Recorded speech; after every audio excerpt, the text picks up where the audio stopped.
Hi, folks. I'm not sure if anyone's joined the conference yet. Right now I see 0 viewers. Um, so please let me know um, if you want to join. And if you're here in the live chat room, there's an actual opportunity for you to click on the link to the Google Hangout, and you can actually join in a discussion with me regarding uh, the district's um, reading guided reading program. So it looks like I have one viewer here, and they popped in and popped out. So I'll give it another minute and see if anyone actually joins the Google Hangout. If you want to join the Google Hangout, the link to join is displayed right here. So I'm going to copy that again, and I will paste that in the chat box.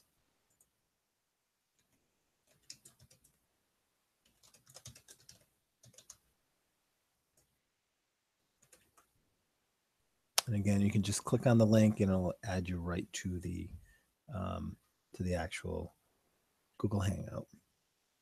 If you have any questions, feel free to just type in the chat box and I'll respond and pose the question to everyone.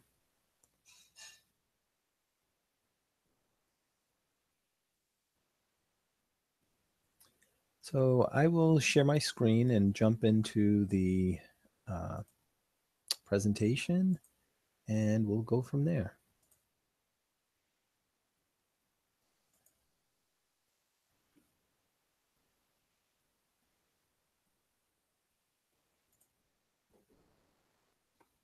All right. So we're going to talk about the West Warwick Public Schools guided reading meetings. And let me present that to everyone and give us a minute to load that up. So this conversation really is about the school department's movement to a guided reading program for our students and teachers. So I'll give a brief synopsis of how we got here. Okay.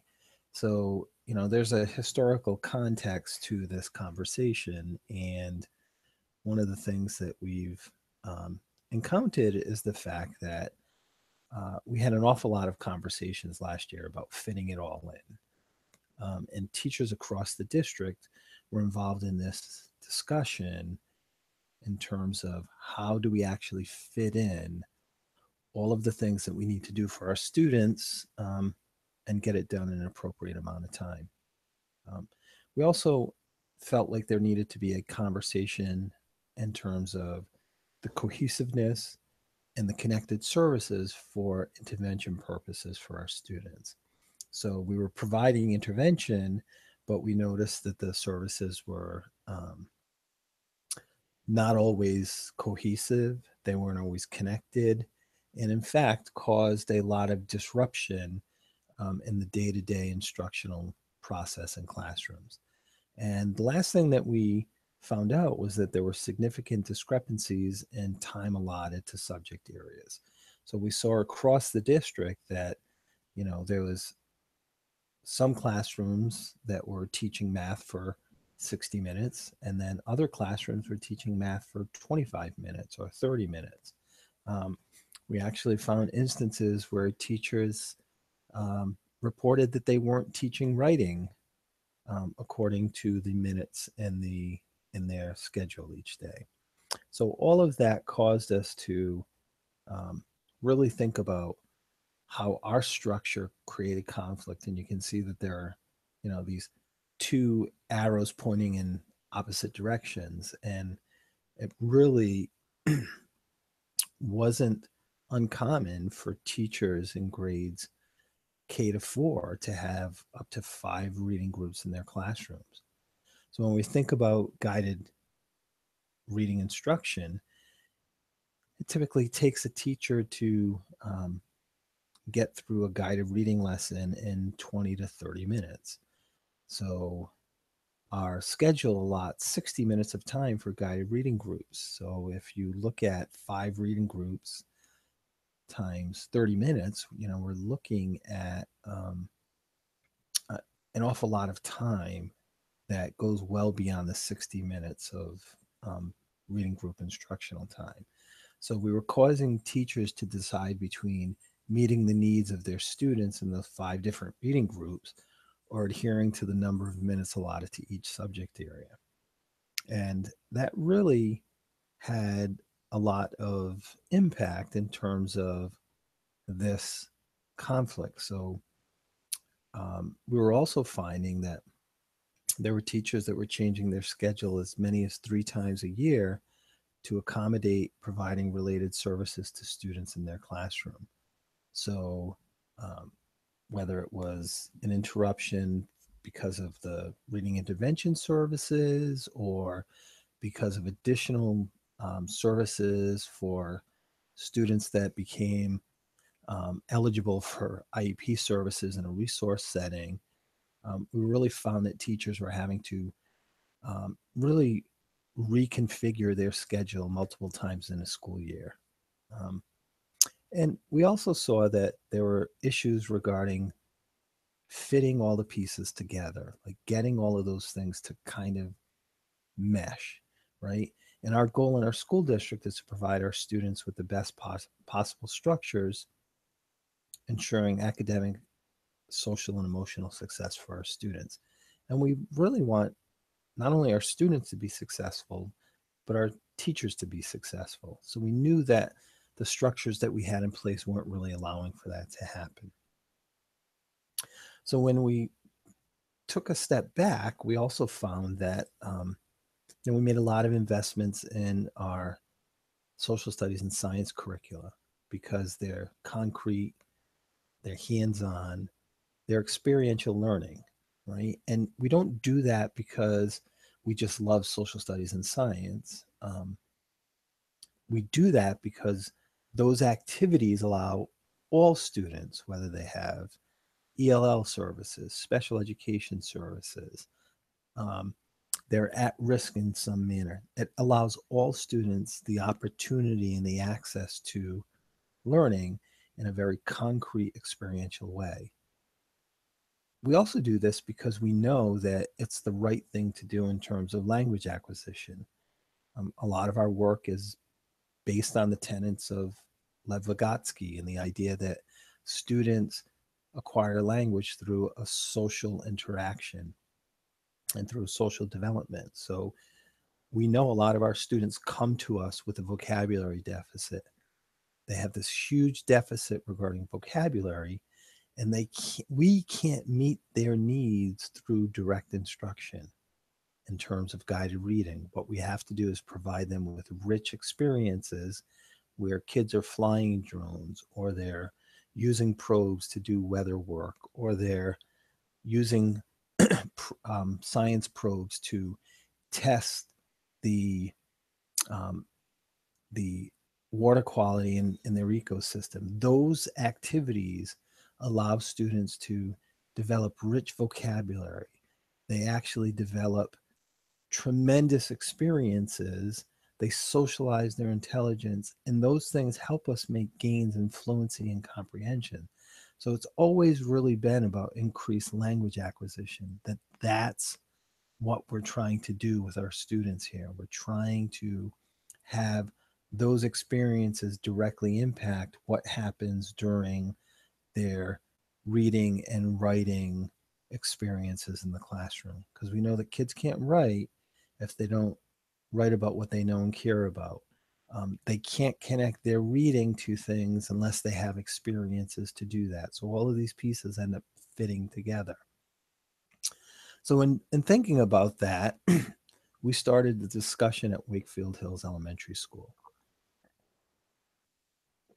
And before I get to the who was involved, I think it's really important to talk about the could we's, right? Because these were the things that I felt were the non-negotiables, that before we even would get teachers involved in this conversation or get reading specialists involved in the conversation, we actually needed to see if we could accomplish the could we create a master schedule across the building establishing reading intervention during guided reading.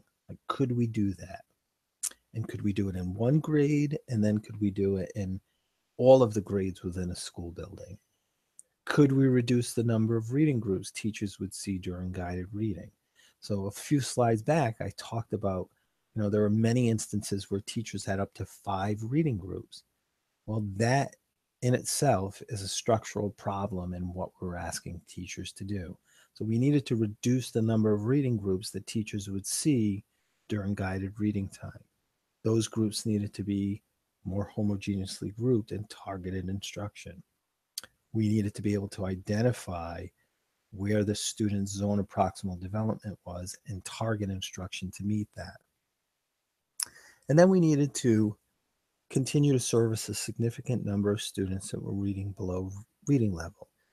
So we couldn't do this if we would service a significantly fewer amount of students during the intervention block during guided reading.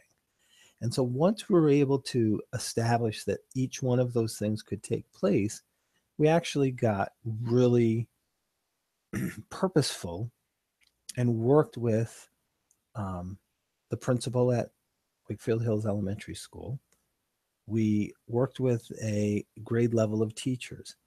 And I didn't ask them to look at whether this was viable in terms of guided reading instruction. I didn't ask them to think of anything other than, can we look at all of the students in the grade level?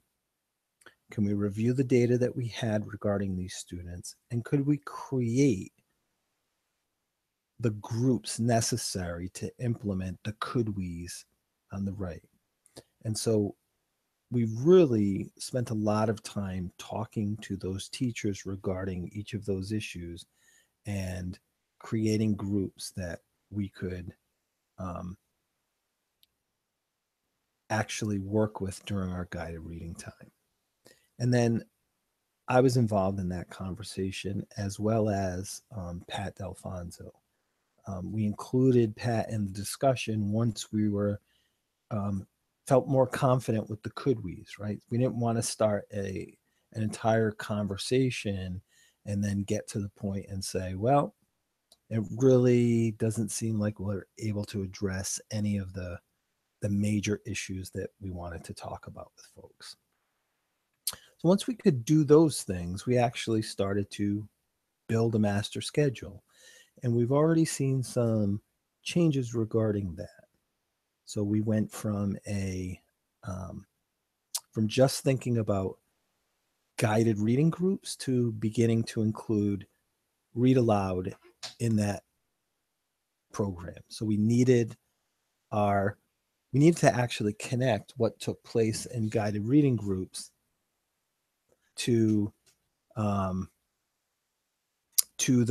read aloud component in the units of study. So we knew that in itself was something that was really important to teachers. That after speaking with teachers at Horgan Elementary School last week, they really were concerned that all of that work that we did in curriculum development and all the work that Pat did with them, they wouldn't be able to accomplish that work because they needed to do some of that independently during guided reading groups.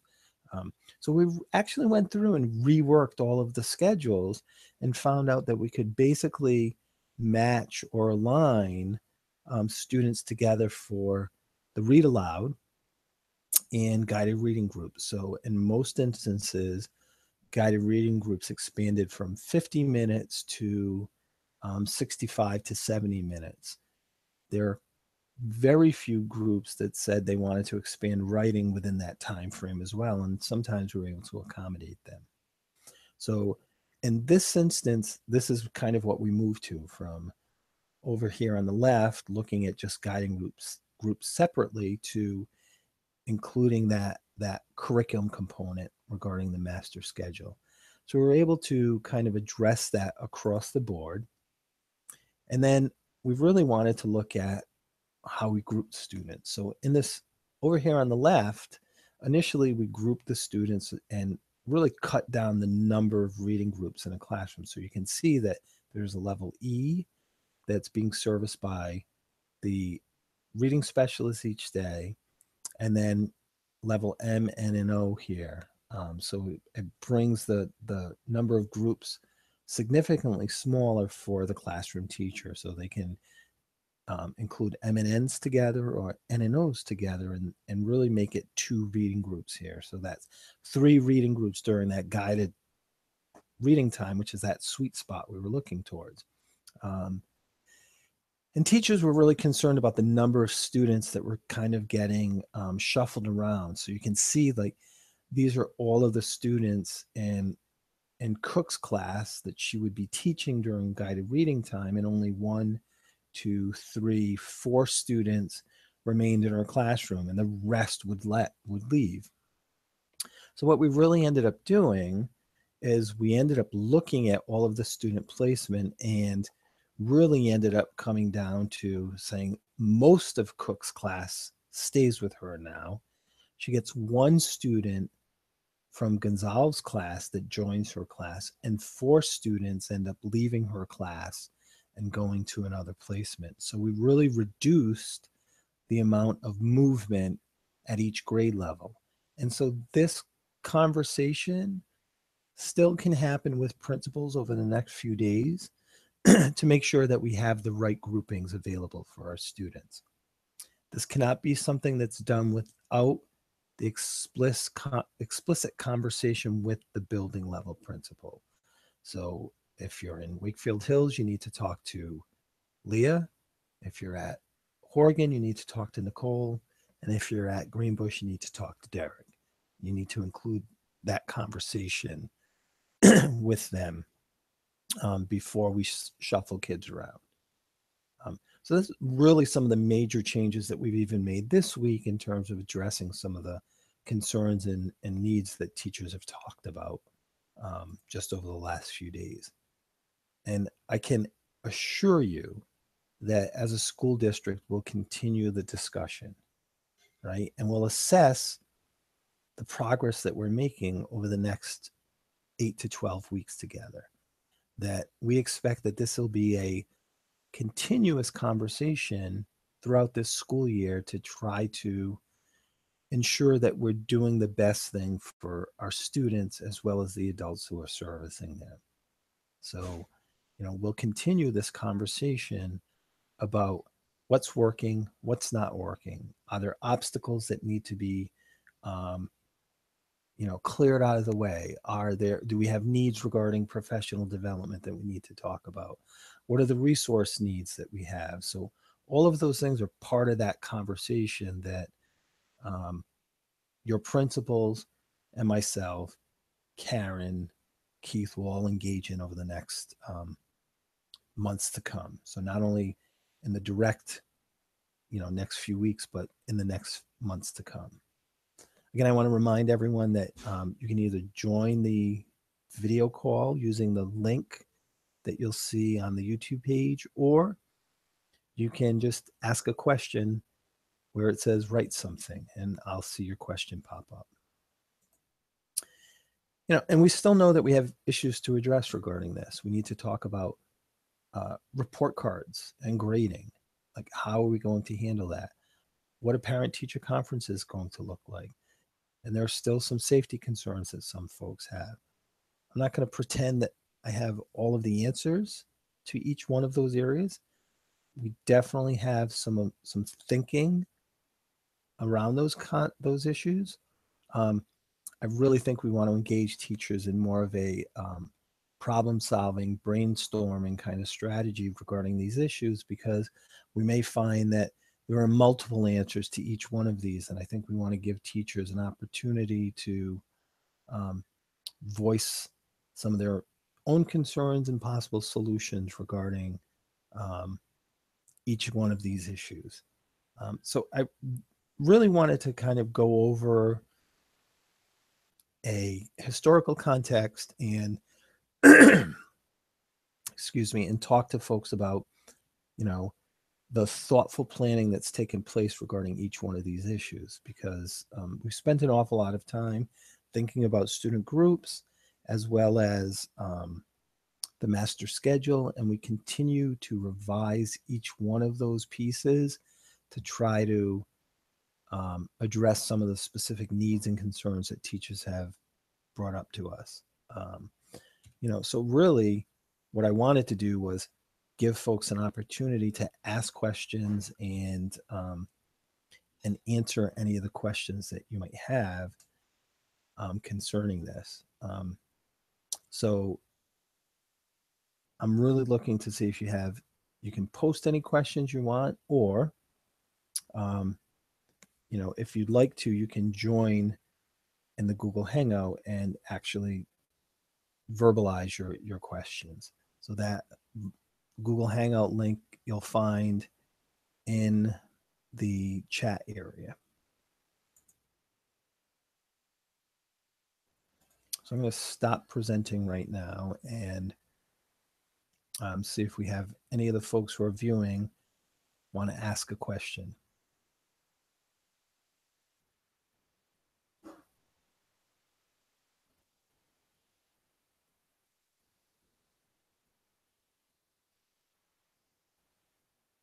So if you don't, and I'll actually show you this very quickly. If you don't know how to ask a question, you can simply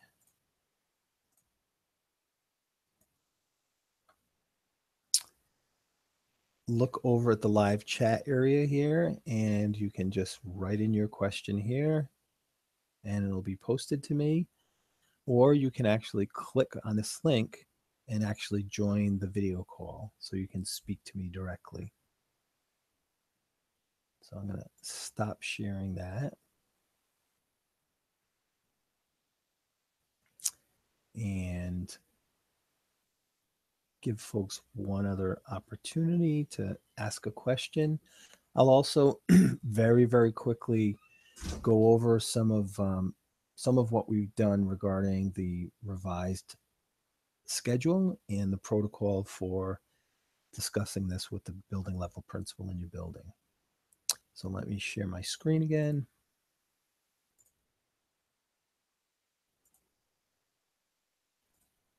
And let me jump into the district revised master schedule. So teachers all have this, an opportunity to review this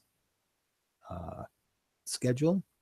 And then once you're here, you can actually click on your school to review what the master schedule looks like. So if I go into Wakefield Hills, we can see kindergarten, grade 1, grade 2, grade 3, and grade 4. So in this case, you can see how we've added the additional read aloud time to the guided reading time. So in this case, we see that we have the read aloud in grade 2 starting at 11:10 and ending at 11:40, and they have their guided reading groups prior to that from 10:20 to 11:10. So that's a good example of kind of some of the changes that we made to help address some of the needs that teachers were talking about. And I can also show you very quickly an example of what we've done regarding grouping.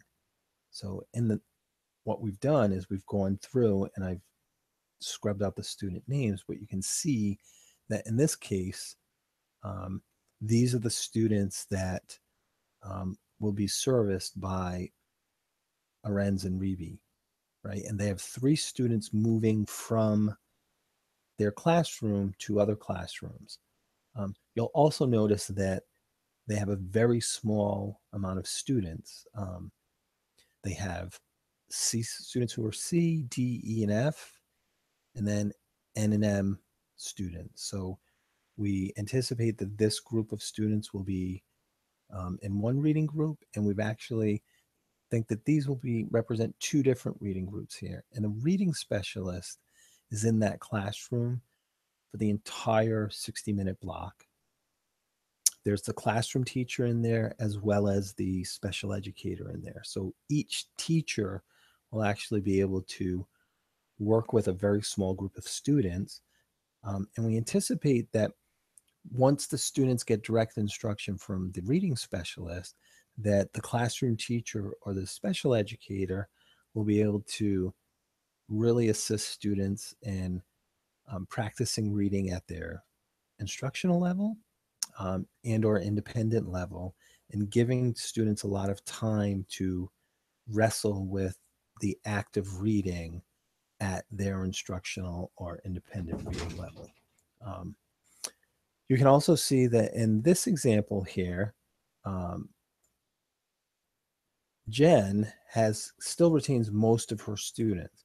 She has 4 students that leave, and she gets 1 additional student from Gonzalez. So what we've done is we've gone through and really changed each of the lists so that we could really kind of um, whittle down the amount of moving as much as possible. Um, in some instances, we couldn't avoid movement, but we did try to mitigate it as much as possible here. So, it's something that that teachers can look at these lists and discuss that with their classroom, with their building level principal to dig deeper and make any additional changes in terms of grouping or um, making any changes regarding the master schedule. That has to be done through a grade level conversation with the principal in terms of that. So I don't see any questions. Um, if you have any questions, please feel free to chime in, or again, if you want to join us for that Google video call, you can click on the link and actually join us that way. So I will give folks an opportunity to ask a last minute question. If you want to email me those questions, you can do that as well. I'm checking on my email right now and seeing if anyone wants to join us.